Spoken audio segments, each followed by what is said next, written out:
Of course, couple of interesting, big top-notch stories, right? Breaking, of course, others coming here and there. But all in all, it's still getting on a very, very big way. My name is Owen Ezaga. I have Linda Susie, who, of course, joins me right here. But all in all, wherever you're catching the show from, I want to say it's a pleasure being right today.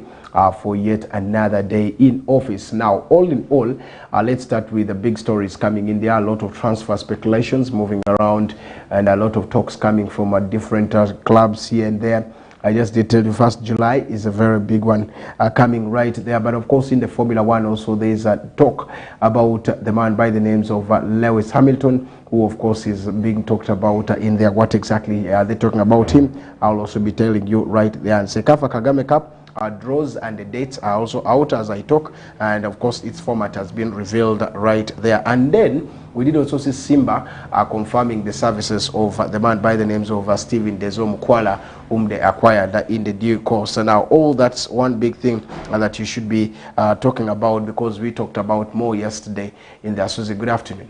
Emma, good afternoon, Owen. Good afternoon, viewer, wherever you can be catching us from. Would like to say you're most welcome. We still time from right now up to there is 3 p.m. The pundits already in the house to give you what best we do in the region. A lot of stories, just like Owen has confirmed.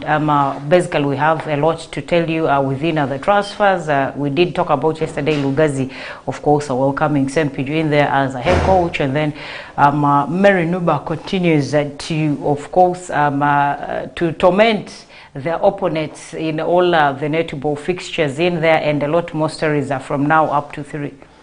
Yeah, now let's start with the transfer stories and speculations that are happening right here. Of course, discussions probably seems to be happening with the different teams here and there, and clubs looking into who else to bring on board. And that's one big talking point that we shall be focusing on for today, with a few of those are also coming right there. So all in all, let's start from there. Any story maybe locally you could have gotten to hear about any club? A lot. I got a number of questions about Onduparaka being very silent, and then Arua Hill and the rest, because currently the news is only about the Black Angels here and there, and I told them I would definitely deliver the questions about what is happening in Onduparaka to there is the club peer or my pundit in there, and I told them a lot could be happening underground, but then we're waiting for the official communication from the club. Yeah, a lot of things, of course, you should be talking about, and of course, different stories keep coming here and there. Every club is so stiff trying to plan on 1 or 2 things that are coming, and how they are coming means also a lot for clubs. So that's one big thing that I can say. But the good thing they asked you, so I would say for Onduparaka, I'm not yet for Onduparaka right now to talk about, maybe when the right time comes, but there are a lot of things happening right now to talk, because we have a lot of plans for 2023, 2024-2025 season, and a lot of things are going underground. Of course, just like said, we are not that you need to rush and make things go. No, you take it slow and make sure things work out. So that's one big thing I can confirm to you that Onduparaka will do.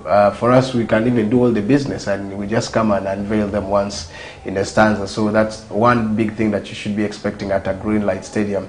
But one thing I can tell you openly is that renovation, of course, maintenance of the ground and the rest is one thing that we are focusing on, so that licensing does not chop us off. And that is one big one. I did see a lot, of course, coming, rumors here and there.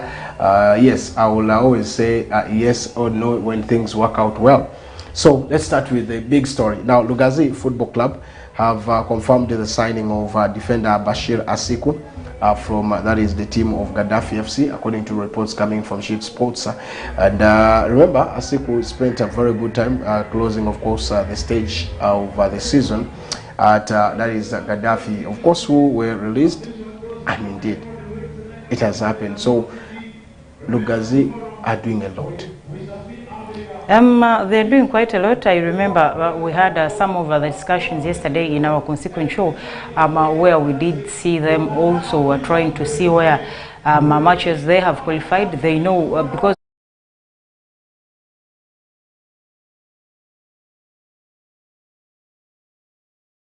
UPL needs very highly experienced players. UPL needs a whole experienced team, right from the coaches to even from the management to the coaches to the technical, the players and every other person. That is, if you want to manage good positions in UPL table standings, if you want to manage to get good results in UPL. So basically, I think that is what they are trying to do. And Sadiq, the last time we heard about him was while he was at Royal, and whatever it is, we all know what happened to Rahil, and there he is. He has crossed over to Lugazi. Lugazi did unveil him officially, so he is he is now a Lugazi, I should say, in there trying to do a lot of preparations ahead of Star Times Junior Premier League season 2024-2025 in there. Of course, right now, just like said, Asiku joins. Of course, with another big one, because earlier on there were reports that came through yesterday about this, of course, confirming that this player will be coming through to see that he puts a lot. Now, in this moment, we are seeing that this 2 or 3 days that have passed, yes, they also did confirm yesterday Mr. Sempiji Sadiq, who of course has been one key name. Roy Hill, you saw him go for Mbarara. I promoted the team. Now at Lugazi, of course, a lot. But rumor I had, of course, I am calling it rumor because I have not received any request from that is from the club of Nduparaka, or from us. We have not received any official communication about Mandela, but it said that they did Mandela. That's what the papers are saying.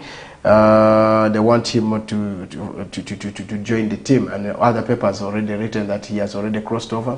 So those are some of the things coming in there. But Sempiji was officially unveiled alongside that is his team, alongside other members, but he will be representing and taking over Gerald Efiti, who also served as, of course, an interim coach prior to that is the top flight promotion. He did well, promoted the team, and it worked out for him. So now they need a coach who has the papers to move on with the team and push things work out right there. So he will be adding a lot. But for him, what experience do you think he will bring as a coach in the team? I think he will add a lot. We all know, just like you have said, we all know him as one person who is a hard worker.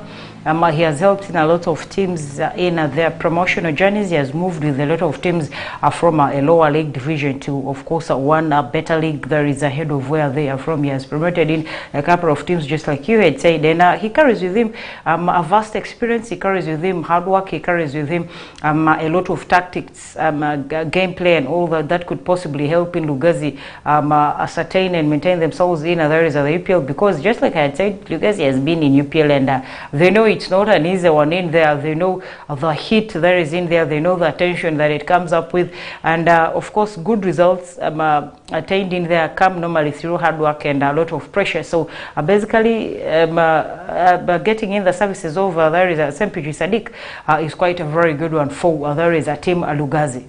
So let's wait and see how exactly this would be, but of course a very big one. That's why I'm not going to be talking much about the man Nelson Mandela, who of course is being reported to be, of course, crossing over unless the two parties are through to agree.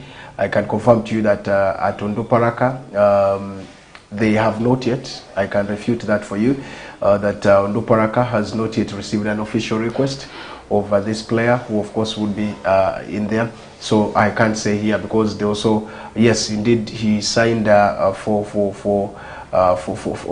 a contract with Nduparaka, which I should say should have gotten done, but he is also in there to see that he was to renew, and Nduparaka was in discussion with the team. So it comes back to who else in there, but we're looking into how this would be pushing, because indeed the player himself did not, he had signed for a half-season contract with the Nduparaka Football Club. So we're yet to see, because there were negotiations before this player makes a move in there. So in case he crosses that side, then they will also be letting you know that is officially by Onduparaka Football Club, and that's how for us how we act. So there are already rumors moving here and there, but we shall always be letting you know on what exactly comes in there. So that's one big moment in here. But of course, if you look at all these players, you will see that there are a lot more players that are added into, of course, the books. Not only that, still today the list is dominated by Lugazi. They have also completed the signing of the former UPDF midfielder,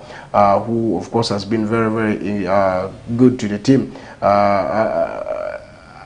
Adrico is one name that you would love to say that he has added in something into the book. So if you look at all these names, you would say, what next for teams like this? Because we did see Asiko. Now again there's Adrico, whom they also signed from they signed Adrico, yes, and confirmed their squad that will be representing them in the Sekafa Kagame Cup as the holders express miss out yet in there. And this is one big thing that is coming in there, because if you look at what is happening, the dates were already confirmed. Yeah, the dates were already confirmed, and if you look at the dates and the timing, you would say this is going to be one big one, because according to the letter released on 2nd, which was yesterday, the dates for these games are open and very, very clear. The games that will be a big one. So for the team of Sports Club Villa, what they did was to come up with a list of the names of players who could be making it through for them straight away, and indeed they are very prepared. Let's have the reading of this. Sekafa Kagame Cup draws set, and the draw for Sekafa Kagame Cup will be conducted today, by the way, and this will be in Dar es Salaam, where the ceremony will be, of course, on the TV station that side, and we shall also be following, by the way, to see what exactly comes. But the dates and the rest of the moments have been confirmed: July 9th to 21st, and this is when the games will be starting. So just 6 days from now, the games will be starting. But in this, they said Zambia Premier League champions Red Arrow FC are the only guest side that will be, of course, playing in this tournament that have been invited. Although they had initially planned to have 16 teams, but we have been forced to reduce on the numbers and also change the date because of some challenges. But we believe this moment will give our teams in, that is the zone, a good platform to prepare well ahead of the 2024-2025 CAF Champions League and CAF Confederation, says the Sekafa Executive Director, Mr. John Aluka Agaicho. And the 12 teams will be placed in, that is, 3 different groups.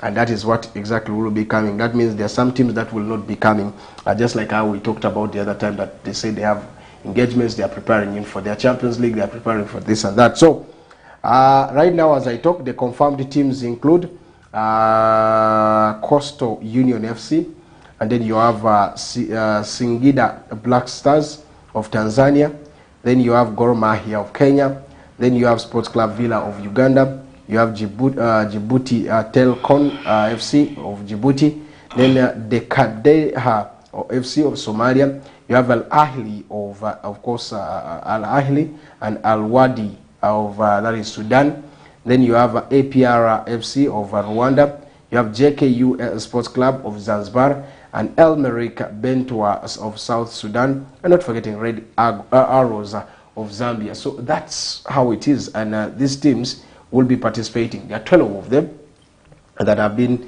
confirmed, that no express, no nothing. So this is what is coming in there. Susie, what could be your say about the Sekafa? The Sekafa this time around is going to be a little bit competitive, because most of the teams that are in there, or most of the teams that have appeared, I could be saying that there are new entrants in there, and basically it's going to be very hard for teams that have been there to know the previous years or the history of some of the teams that actually are getting in there, for you to now ascertain how to attack this team, or which other game type should we use to get over them and all that. It's going to be a little bit hard for there is most of the teams that will go in there. This is some discussion that we had. Reducing the number to what you actually gave us from the initial anticipated number, I think shows something because most of the teams that have always been there, including the reigning champions, including 3 times all-time, 3 all-time champions in there, have all not agreed to be part of this. They have said they have engagements to do, they have pre-seasons to play and all that, but one thing that I would say is actually these teams have always gone in for Kagame Sekafa Cup. Even with their pre-seasons, they normally hold the pre-seasons a little bit to allow these other, but to me, I think the main reason in there is what they actually said, that they did not get official invites in there. So I think the organizers they will be affected, by the way, because a couple of people come in there to watch a certain specific teams, a certain specific players and all that. And basically, if you check out the list that you have given us, the favorites, I would say, are missing, and the favorites are not in there. So basically, this is going to affect stand-up, this is going to affect in the taxes collected, it's going to affect in a lot of things, it's going to affect in the organizer. So they need to do better. This has happened, it should they should carry on with some of the lessons learned to better in for the next season is Kagame Sekafa. All right, now that's one big one coming right there, but of course at the same time I can confirm to you that there is going to be a lot. I don't see, maybe it may not be so interesting game to watch right there, but still we shall wait to give you all the updates. At the same time, Fabian Mutombora, the Vipers player, is said to be, of course, very many reports had him that he will be crossing over to KCCA, but according to the current report coming right here, indicates that he is in links or in talks with the Chinandoni Municipality Council FC, that is in Tanzania, and he's pushing close to moving in there. So a very big one. Remember, he joined the team of Vipers in 2018. Of course, previously also featured for Burundian side called Lydia Ludic Academic, where he also played in there. So and he has been a very good goalkeeper, and not until he lost his position in the few days right there. And he won 3 league titles and 2 Stanbic Uganda Cup for that is Vipers right there. Would this be a good move out of Uganda for him? I think it could be a better one because most of the players within here, we always see them wanting to cross outside, and you know it's quite a very good one to cross borders to get acquainted and learn the rest of the game types, the rest of the plays from other places, instead of just keeping under one mukungu. That is quite very bad, and it affects because literally after outplaying the rest of the people, after putting in all the hard work that you have, you could be getting a number of clubs coming for you, not only within Uganda. So basically, if you don't cross borders, trust me, when you get out there one day, one time, but to maybe pursue a dream come true, it becomes very hard. And I think basically that is what is affecting most of our players that always go in there and fail to shine in there. They go in there and be flops and all that. So basically for me, any other player that gets an opportunity to cross the borders, it could be a very good one for him, only if you go in there and you get the play time. After getting the play time, you keep to the best of your hard work. It pays. All right, let's wait and see whether it is going to be voted. Had you heard about KMCFC or the team itself, Chinondoni Municipality Council? No, of course. This team is finished 5th on the log in the Tanzanian League, and of course behind that is Coastal Union, Simba Sports Club, and Azam FC. Not forgetting, of course, the champions, Yanga Sports Club, right there. So he will be in, that is the first tier of Tanzanian League, which of course we'll be looking into whether it is so important for such a player. Of course it would be, but now the question is, shall he get the play time? Will that be a very good one for him? And that is one thing. And elsewhere, before we take a break, I want to tell you that the man Steven Dezo Mukwala has also crossed over to Simba Sports Club. What will he bring in Simba? It's quite a very good one, of course, crossing over. And I see this season, I think the crosses of Uganda into just neighboring countries is becoming quite very rampant compared to the usual or the past compared to the past seasons in there. So basically, I think it's going to be quite a very good one. We've all known how Simba works. We've all known that they're good performers. We all know that they have versatile players, very good, highly profiled players in there. So basically, if he crosses over, trust me, it's going to be a very good add-on. We all know how he attributed positives at Vipers and all that. So basically, it's going to be a very good one for both Simba Football Club and his owner, CVs. Stephen Mukwala from URA had to cross over to Asante Katoke, and of course his contract with Asante got done recently, and of course came back, played for national team Uganda, and then of course he has now pushed over to that is Simba Sports Club in there. And yesterday in their unveiling on their Twitter, they were like Stephen Mukwala Nyama, and that is what they had to put in there, because that is one big one, and they had to put also in Swahili kwa taarifa zaidi ingia kwenyu kwa app. That means you should enter to their app and check more of the details of this very player, on what exactly he will be bringing to the team. But Simba have not won any NBC Premier League crown for that is the last 3 seasons. Ever since they won, and of course finished last season in the 3rd place. Remember, I was giving you, failing of course to cement the CAF Champions League spot, and of course will only play on that is the Continental this time in the CAF Confederation Cup. And Mukwala will also walk into that is the footsteps of the former Uganda Cranes player. I'm talking about Emmanuel Okwi, Hamis Thiago Kiza, and Simon, of course Seru Nkuma, who had previously played for Simba Sports Club, and other defender like Rashid Juko, and not forgetting Tadeo Luangai, even recently Derek Walulia, who has also been right there. So those are some of the names that have made moments in the transfers this week, and still more that probably could be coming, and we shall be diving deeper into that to see that we talk about all the rest of the moments in there. So that is one big thing that will be taking us for the break, and then we will be coming back to talk about some of the international stories and see what exactly